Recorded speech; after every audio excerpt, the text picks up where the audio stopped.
The courtroom fell silent as 12-year-old Olivia Carter stood up. "You knew my dad was innocent?" she accused, pointing at the judge. Gasps filled the room. She held up a flash drive. "This proves it." The judge's face went pale. The prosecutor panicked. The truth was about to explode. But let's start from the beginning. The bang of the gavel echoed like a gunshot through the courtroom. Judge Nathaniel Harlow's expression remained unmoved, his face a cold mask of authority as his verdict sliced through the air. "This court finds Jacob Carter guilty of fraud and embezzlement. Sentencing will be carried out immediately." A collective gasp rippled through the packed room. The weight of the words settled like a suffocating blanket over the audience. Whispers turned into frantic murmurs, but none of it mattered. The decision had been made. At the defendant's table, Jacob Carter, a man who had spent his entire life working hard for his daughter, stood frozen. His usually steady hands trembled against the wooden surface. He wasn't a criminal. He wasn't a thief. But it didn't matter anymore. The system had spoken. From the second the trial started, it was never about justice. It was a game. A rigged game played by men in suits who wielded their power like weapons, ensuring that someone like Jacob, a schoolteacher with no political connections, never stood a chance. Jacob swallowed hard, his gaze flickering toward his daughter. Olivia. She sat in the first row, her hands clenched into tight fists on her lap. Her knuckles were white from the pressure. Tears brimmed in her wide, disbelieving eyes. Not from sadness, not from fear. From rage. She had sat through every hearing, watching her father's lawyer struggle against an obviously biased judge. She had seen key evidence dismissed without explanation, watched as the prosecutor painted her father as a manipulative con artist without a shred of proof. She had waited for someone to speak up, to see through the lies. But no one did. Now, the bailiffs moved toward her father, their heavy boots clicking against the polished floor. "No!" a voice inside her head screamed. "Not like this." Her nails dug into her palms. Her breath was shaky, but inside, a fire had ignited. It clawed at her ribs, burned in her chest, demanded action. She wouldn't let this happen. She couldn't let this happen. Judge Harlow's face was unreadable as he observed the reaction in the room. He wasn't surprised. He had seen this before. Innocent men crushed beneath the weight of a corrupt system. And he didn't care. Olivia saw it in his eyes. The indifference. The arrogance. This wasn't justice. This was a performance. And the verdict had been decided before the trial even began.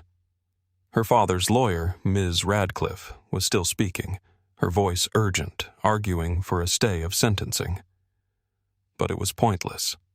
Harlow was already turning away, prepared to move on to the next case, as if destroying a man's life was just routine. The bailiffs reached for Jacob's arms. A sharp intake of breath. The world tilted. And then Olivia stood. "This is wrong." Her voice cut through the murmurs like a blade, ringing through the courtroom. The movement was so sudden, so forceful, that even the bailiffs hesitated. Heads turned. People stared. Judge Harlow's expression shifted, irritation flashing across his features. He exhaled through his nose, slowly settling back in his chair. "Young lady, sit down." The warning was clear. His tone was measured, controlled, but there was no mistaking the edge beneath it. Olivia's heartbeat hammered against her ribs, but she held her ground. "You're making a mistake." A collective hush settled over the room, the kind of silence that was heavy with anticipation, with a tension so thick it felt like the very air had changed. Judge Harlow's fingers curled against the wooden surface of his bench. "This is not a discussion. The ruling has been made." His voice was like steel, meant to crush any defiance before it could gain traction. But Olivia Carter was not a child who backed down. She took a step forward. "Then you won't mind proving it." The shift was instant. A ripple of unease passed through the courtroom. The spectators, the jury, even the lawyers, everyone felt it. Judge Harlow's expression didn't change, but something in his posture did. A fraction of a second, a flicker of discomfort. He hadn't expected her to challenge him. He had expected tears, desperation, powerlessness. Not this. Olivia's voice didn't shake. "You ignored evidence that could have cleared my father." Whispers spread. Even the prosecutor, Mr. Langley, shifted in his seat. Olivia turned, scanning the room, forcing everyone to listen. "You rushed this trial. You dismissed key testimony. You blocked video footage that proved my dad wasn't even at the scene the night of the crime." She saw it. The uncertainty in the jurors' eyes, the subtle change in their expressions. They were listening now. And so was Judge Harlow. His grip on the gavel tightened, his knuckles white. "This is out of order." Olivia took another step forward. "Then let me ask you something, Your Honor." Her voice was clear, unwavering. "If you're so sure my dad is guilty, why are you afraid to let me prove he isn't?" A single sentence, and the entire courtroom held its breath. The bailiff's hands tightened around Jacob Carter's arms, their grip firm, unyielding. He didn't struggle. He knew better than that. But Olivia saw the tension in his shoulders, the way his jaw clenched, the silent way he braced himself for the injustice about to be carried out. And she couldn't let it happen. "This is wrong!" Her voice ripped through the heavy air of the courtroom like a lightning strike. Heads snapped toward her. A hush fell over the crowd, tension crackling like static. Judge Harlow barely spared her a glance. His expression remained cold, unmoved by her outburst. "Young lady, sit down. This is a court of law." His voice was flat, dismissive, as if she were nothing but an annoyance. A fly buzzing too close to his ear. Olivia's fists clenched at her sides. "No!" she shot back, her voice firm, carrying an edge that had been missing before. "This is a court of injustice. You're sentencing my dad without even looking at all the facts." Gasps rippled through the room. Whispers spread like wildfire, bouncing off the high ceilings, filling the space with an uneasy murmur. Judge Harlow's lips thinned. He leaned forward slightly, his cold stare locking onto hers. "Young lady," he said, his tone now edged with warning, "you do not speak out in my courtroom." A challenge, a command. But Olivia Carter wasn't afraid. She turned, not just toward the judge, but toward everyone. The jury, the lawyers, the journalists scribbling frantically in their notebooks. Her eyes scanned the room, locking onto each person for a fraction of a second, daring them to look away. "You all see it too, don't you?" she said, her voice ringing with certainty. "Something isn't right. My dad is innocent, and deep down, you all know it." The impact of her words hit the courtroom like a shockwave. Some jurors shifted uncomfortably in their seats. A few exchanged hesitant glances. The defense attorney, Ms. Radcliffe, sat frozen, her eyes flicking from Olivia to Judge Harlow. Even the bailiffs hesitated, their grips on Jacob momentarily slackening. For the first time that day, something flickered across Judge Harlow's face. Not anger, not annoyance, hesitation. It was quick, so quick that most wouldn't have noticed. But Olivia saw it, and she seized it. "Why are you ignoring the evidence?" she demanded, taking a step forward. "Why didn't you let Ms. Radcliffe show the footage that proves my dad wasn't even at the scene?" A ripple of unease spread through the spectators. Judge Harlow's fingers curled slightly against his bench, a barely perceptible movement. "The evidence was ruled inadmissible," he said curtly. "This discussion is over." Olivia's heart pounded. She could feel the weight of every pair of eyes on her, but she didn't falter. "No, it's not over," she fired back. "Because you didn't just ignore the evidence, you hid it." A sharp intake of breath came from the gallery. A few people leaned forward, hanging on her every word. Even the reporters had stopped writing. Judge Harlow's expression darkened, but Olivia wasn't done. She turned back to the jury, the people who were supposed to decide truth from lies. "Ask yourselves this," she said, her voice steady, measured. "Why would a judge refuse to consider proof? Why rush a trial when someone's life is at stake?" A juror, a middle-aged woman with tired eyes, swallowed hard. Olivia saw doubt creep in.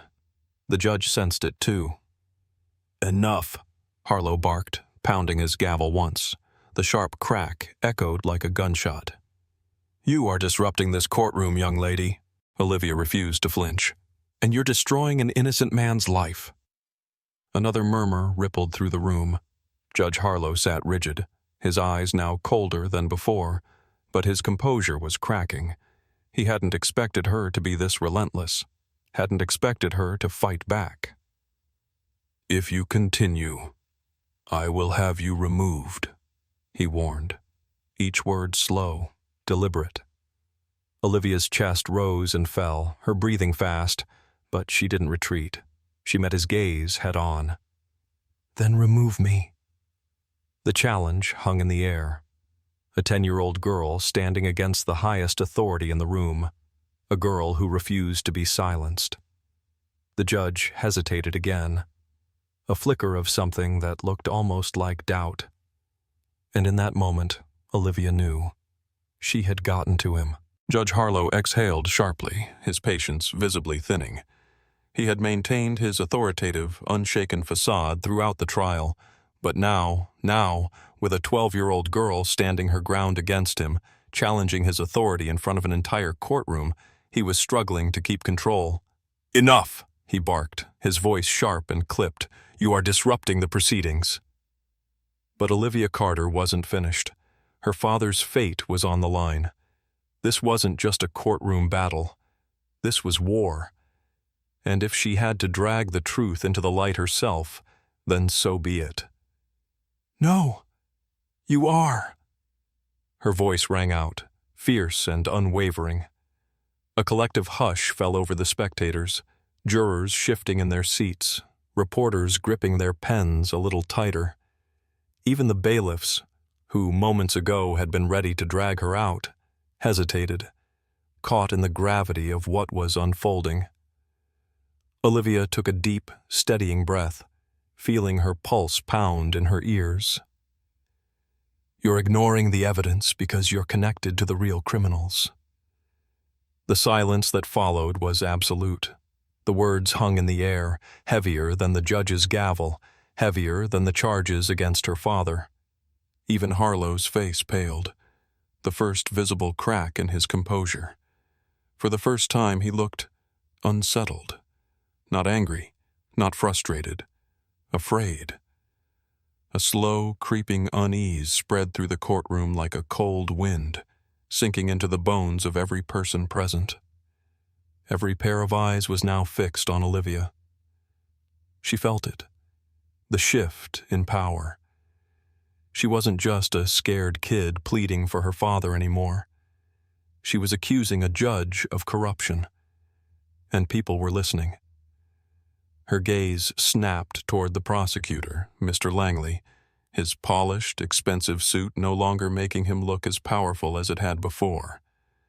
The man had spent the entire trial smug, overconfident, throwing out accusation after accusation without a single shred of real evidence. Now, he looked like a man exposed. Olivia pointed straight at him, her hand steady, her voice like a blade slicing through the air. "I found something last night. My dad was set up, and it was done by your people." The prosecutor visibly stiffened.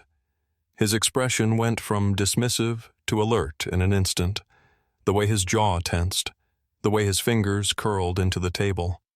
The way his eyes darted toward the judge, as if seeking silent guidance, it was small, barely noticeable, but Olivia saw it, and so did everyone else. She was right. They were guilty. She reached into her pocket, pulling out a small, unassuming flash drive. It looked so simple, so harmless. But inside it was the truth, and truth was deadly to men like Langley and Harlow. She held it up for the entire courtroom to see. These files prove it. For a moment, just a fraction of a second, Langley's entire body tensed, like an animal ready to bolt. Then, as if flipping a switch, his expression twisted into mock outrage. "That's ridiculous!" He shot up from his seat, slamming his palm against the table. "She's just a child!" But the panic in his voice? Undeniable. The crowd wasn't buying it. A murmur spread, low at first, then growing. People whispering, turning to each other, trying to process what they had just witnessed. A child had cornered the prosecutor, and he had flinched. Judge Harlow, now clearly losing control of the courtroom, slammed his gavel down. Bang! "Enough of this nonsense!" But Olivia wasn't letting go. She cut him off. "No!" A single word, one that stripped the air from the room, making even the reporters pause, pens hovering above their notepads. Her eyes burned with righteous fury, but her voice? Calm, certain, sharp as a dagger. "You're afraid, aren't you?" Harlow froze. Langley's face turned a shade paler. She had them. She turned, her gaze sweeping across the jury, the ones who had been silent, uncertain, hesitant. Not anymore. She could see it in their expressions, the cracks in their trust, the way they were rethinking every word, every moment of this trial. She spoke to them directly now. "Judge Harlow and Mr. Langley work for the same people who framed my dad." Langley opened his mouth, but Olivia pressed forward, relentless. "They wanted my father out of the way, so they planted fake evidence." A reporter whispered something into her colleague's ear. Another flipped back through her notes. The murmurs in the courtroom grew louder. The pressure increased. People were starting to believe her, and men like Harlow and Langley, men who had built their careers on secrecy, manipulation, control, they weren't prepared for this, for a child standing in their way, refusing to be silenced. Olivia stepped closer, her next words hitting like a hammer to glass. "But they made mistakes." A single, undeniable truth. And as it settled over the room, a ripple of unease spread, slow at first, then growing, like a storm building strength. Judge Harlow's hand tightened around his gavel, but for once, he didn't bring it down. He couldn't. Because the moment he did, he'd admit he was desperate to shut her up. And, at that moment, everyone in the room would know why.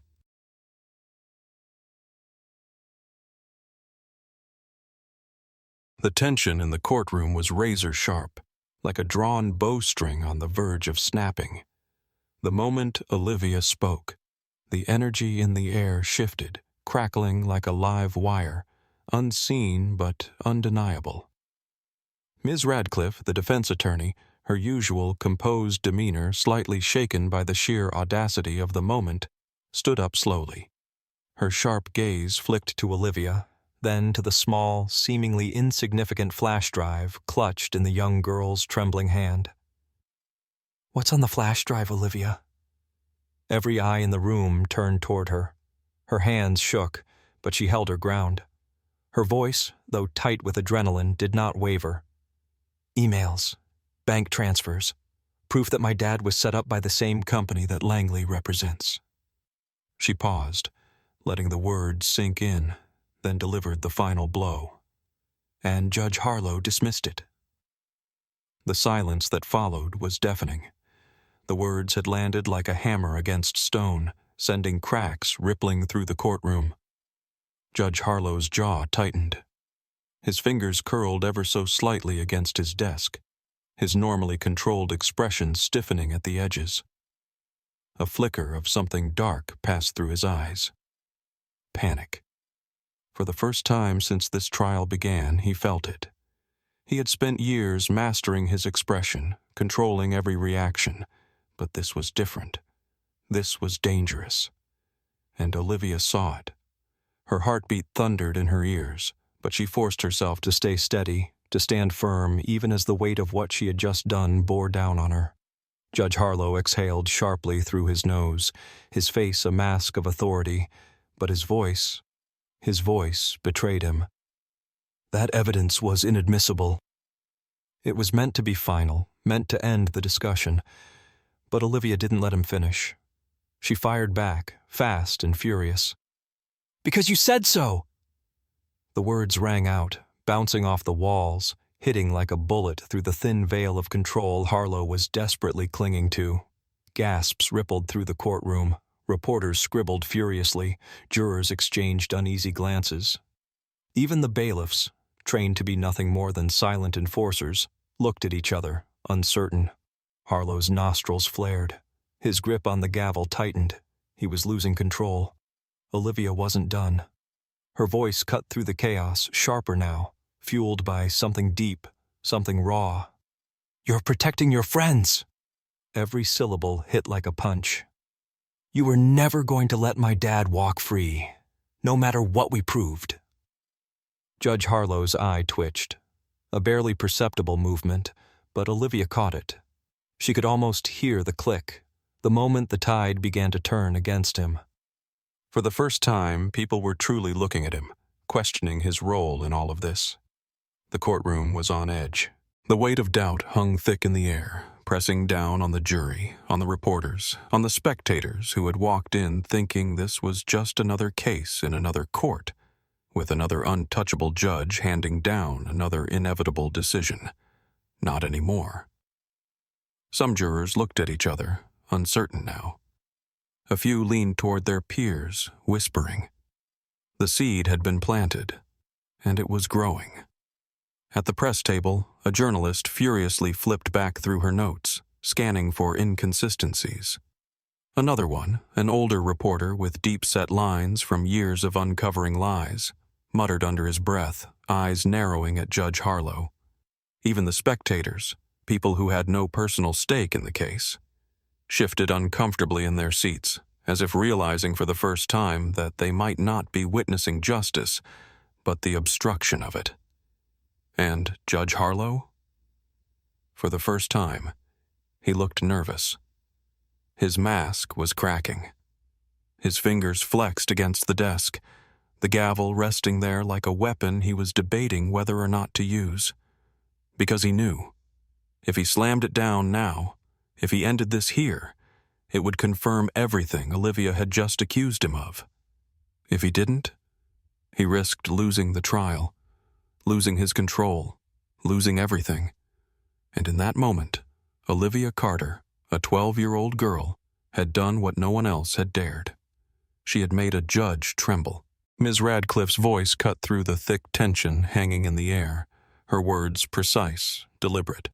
She knew exactly what she was doing, applying just the right amount of pressure, forcing the judge into a corner he couldn't escape. "Your Honor, if this evidence is real, it could overturn the entire case." Her statement was bold, but it wasn't reckless. It was measured, crafted to trap him in a choice. Either acknowledge the possibility of new evidence or prove beyond a doubt that this trial had never been about justice. For a split second, no one moved.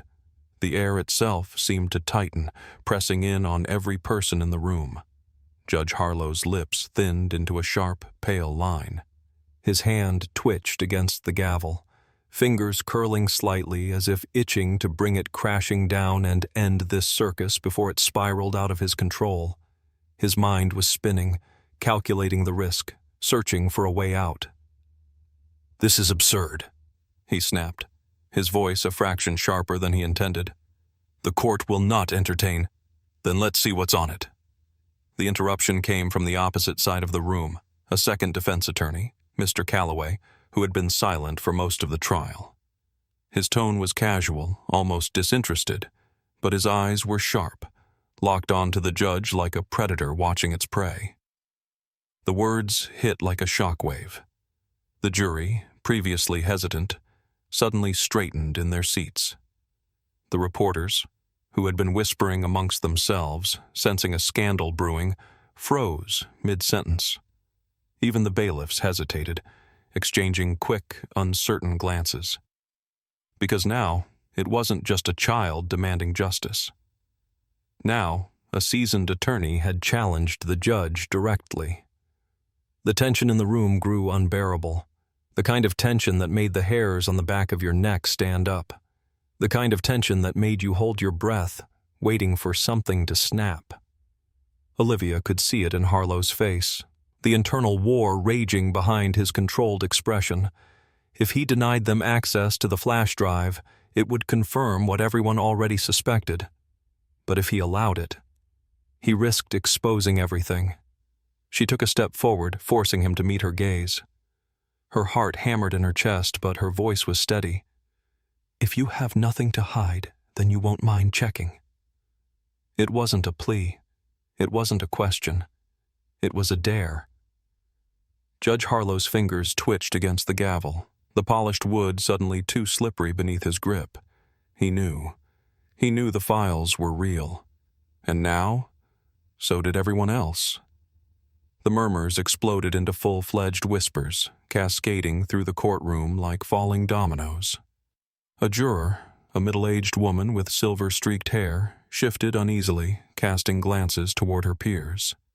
Another juror, a man with tired eyes and a loosened tie, rubbed his chin, deep in thought. They weren't sure anymore. The verdict they had been pushed toward now felt like a trap they'd walked into. A reporter near the front scribbled something furiously in his notebook before exchanging a glance with his colleague. Even some of the bailiffs hesitated, their movements more rigid, less certain than before. Judge Harlow had lost control. And he knew it. His teeth clenched so hard his jaw twitched. He wasn't used to this. He was used to having power, to calling the shots, to dictating the narrative. But this was slipping through his fingers. The moment he refused to check the drive, it was over. And the moment he allowed it to be checked, it was over just the same. Olivia stood firm, her knuckles white around the flash drive, her stance defiant. She wasn't just a little girl anymore. She was the storm bearing down on him, the reckoning he had never seen coming. The courtroom had never been this silent. Not during the verdict, not during Olivia's defiant stand, not even during Judge Harlow's increasingly desperate attempts to regain control. But now, as the flash drive clicked into the computer port, that silence became something else. It became anticipation. The screen flickered, casting a faint glow across the solemn faces in the room. A loading icon spun for what felt like forever, dragging out the moment like a taut wire seconds away from snapping. Then, the files appeared. Lines of text, emails, financial records, confidential memos, the kind of documents that weren't meant to be seen by outsiders, the kind that made careers, the kind that destroyed them. The first email materialized, filling the massive courtroom screen. It was between Malcolm Langley and Judge Nathaniel Harlow. Langley. The evidence has been planted. The Carter case is locked. Once you push it through, we can move forward with the contract. A breathless murmur swept through the room. Another email popped up, this one from Harlow, a response. Harlow. Understood. Keep the press off this. I'll handle the ruling. And then another. Langley. We need Carter gone by next week. If the defense digs too deep, make sure their motions get denied. Harlow. Consider it done. The screen scrolled down, revealing more. Attached files, bank statements, wire transfers from a corporate account straight into Harlow's offshore holdings. It wasn't just a corrupt judge. It was a bought judge, a bribed prosecutor, and a deliberate takedown of an innocent man. A reporter gasped audibly. Someone in the gallery covered their mouth, their fingers trembling. A juror, a woman in her 50s with graying hair, whispered something under her breath, eyes wide in horror. It was all true. Every accusation, every desperate plea Olivia had made, every gut feeling the jurors had tried to suppress. True. The weight of that realization sent the entire room into chaos. Langley, who had been frozen in place, his face drained of color, suddenly jerked into motion. He bolted. Papers scattered from the prosecution's table as he shoved his chair back, nearly toppling over in his scramble for the door. But he didn't make it. 2 bailiffs lunged, grabbing him before he could even reach the exit. "Get off me!" Langley thrashed, his suit jacket twisting awkwardly as he tried to shake them off. "You can't do this. This is illegal." Illegal. The irony of the statement was lost on no one. The reporters were on their feet now, snapping photos, filming with their phones, documenting every humiliating second. But the real center of attention was Judge Harlow. He hadn't moved. He couldn't. He sat there, his eyes locked on the screen, staring at his own words, his own corruption, exposed in a way that no gavel, no ruling, no legal loophole could erase. His face was ashen, lips slightly parted as if he wanted to speak, but had forgotten how. A judge. A man who had commanded rooms like this for years, who had controlled outcomes, silenced voices, buried evidence, reduced to nothing more than a fraud with a front-row seat to his own downfall. And then, bang! The courtroom doors burst open. The force of it sent a shockwave through the room. Conversations cut off mid-sentence. Jurors flinched. Langley, still struggling, went rigid. A team of federal agents stormed inside. Black suits, badges gleaming under the harsh courtroom lights. The unmistakable presence of authority. The real kind. The lead agent, a tall woman with a commanding presence, stepped forward, her badge held high. "Judge Nathaniel Harlow, Malcolm Langley." Her voice was crisp, sharp, final. "You are both under investigation for conspiracy and obstruction of justice." Langley's struggles stopped instantly. His chest heaved, his face twisting in wild disbelief. "You have no right. You have the right to remain silent." One of the agents interrupted as the bailiffs forced Langley's arms behind his back. A pair of handcuffs snapped shut. The mighty prosecutor, now nothing more than a criminal in cuffs. All eyes turned to Harlow. But he was motionless. Still staring at the screen, at the emails that had sealed his fate. The gavel slipped from his fingers, landing on the bench with a dull thud. His hands, once the same hands that had condemned innocent men, dismissed key evidence, signed fraudulent rulings, trembled. One of the agents stepped toward him, reaching for his arm. Harlow didn't resist, because what was left to fight for? The courtroom, his courtroom, was no longer his. The power he had once wielded was gone, shattered.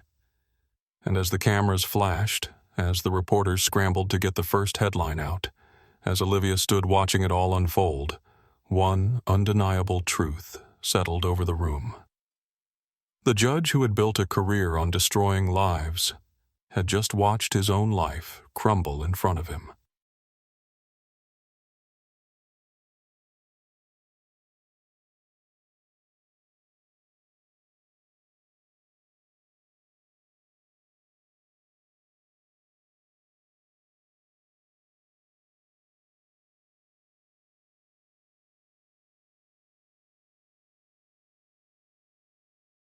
The courtroom exploded into chaos.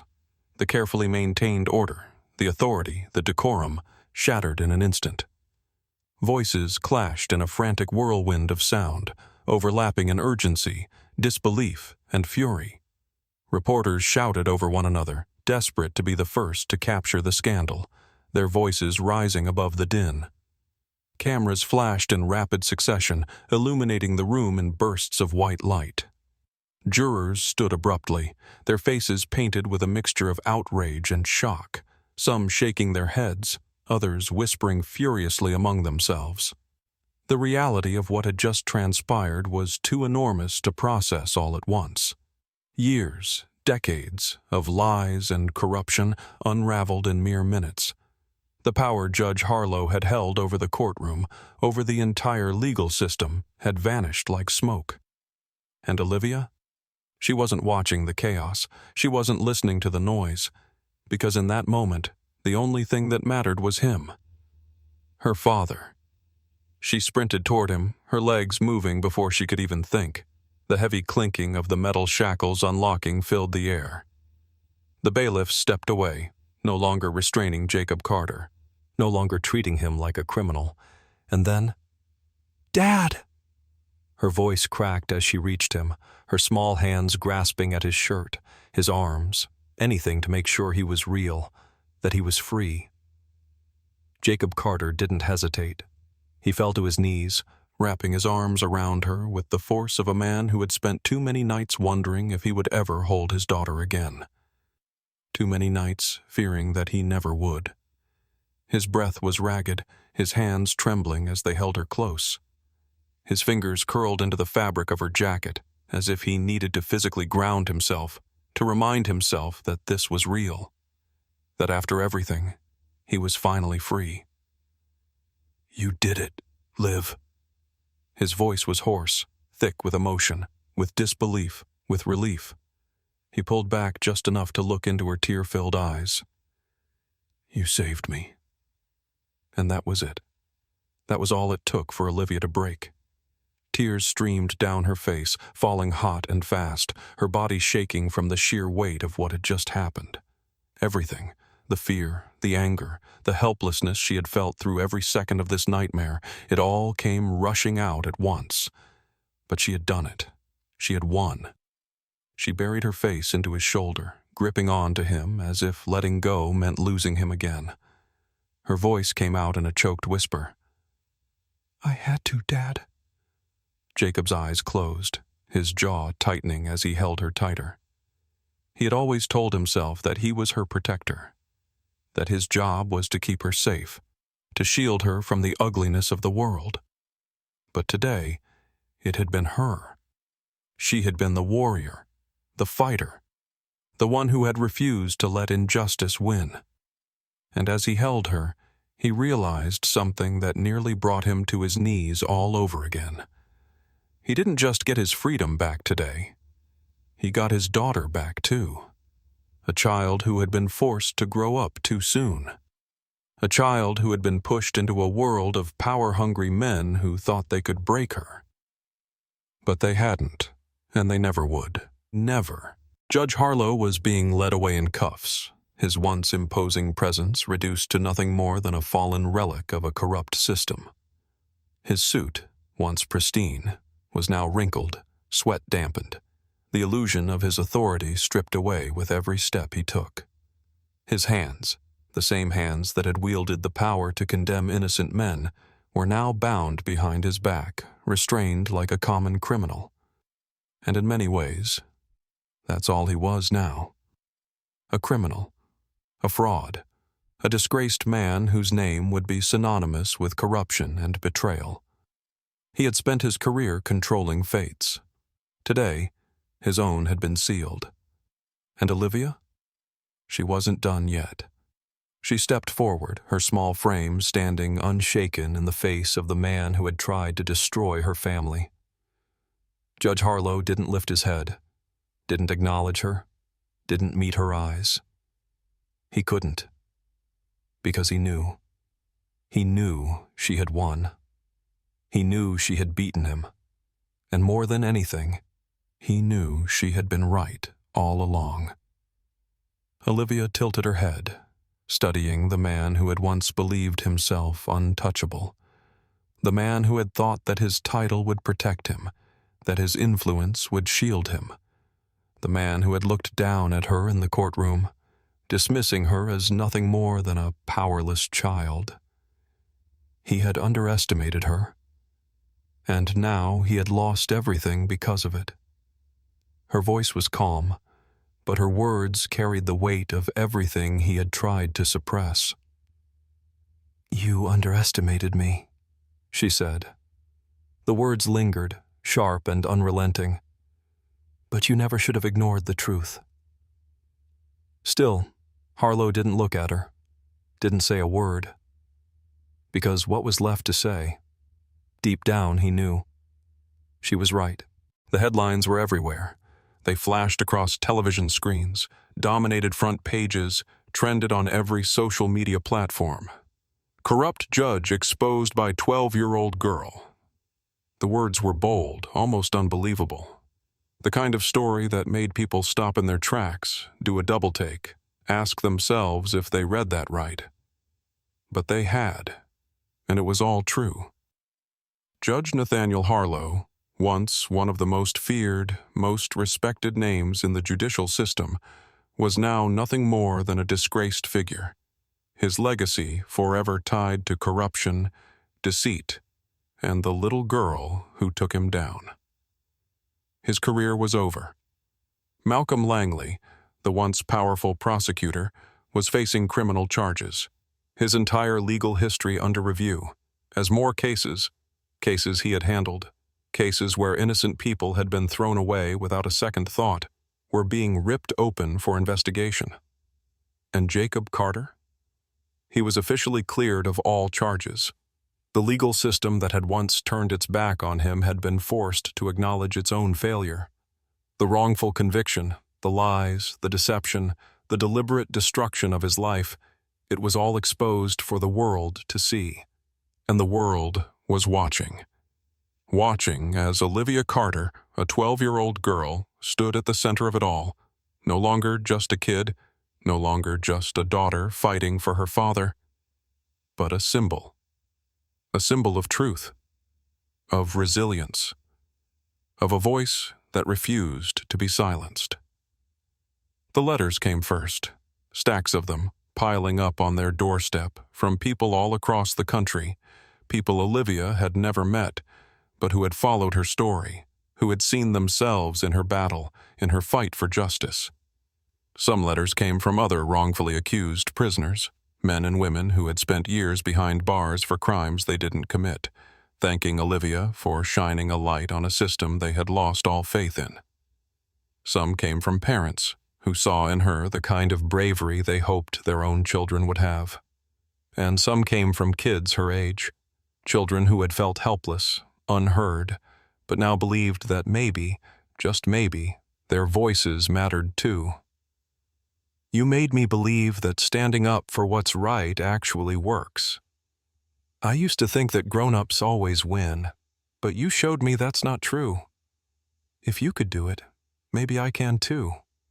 She read every single one, and each time she felt the weight of what she had done grow heavier, because it wasn't just about her dad anymore. It never had been. It was bigger than that now. Then came the invitations. Schools wanted her to speak. Principals, teachers, entire districts reached out, asking if Olivia would come and tell her story, not just about how she had fought for her father, but about how one voice could change everything. She wasn't sure at first. She was just a kid, wasn't she? She had spent the last few weeks fighting grown men in suits, standing up against people with power, tearing apart a courtroom brick by brick until they had no choice but to listen. And now people wanted to hear from her. They wanted to hear her words, her thoughts, her fire. She had spent so much time fighting to be heard, and now people were waiting for her to speak. So she did.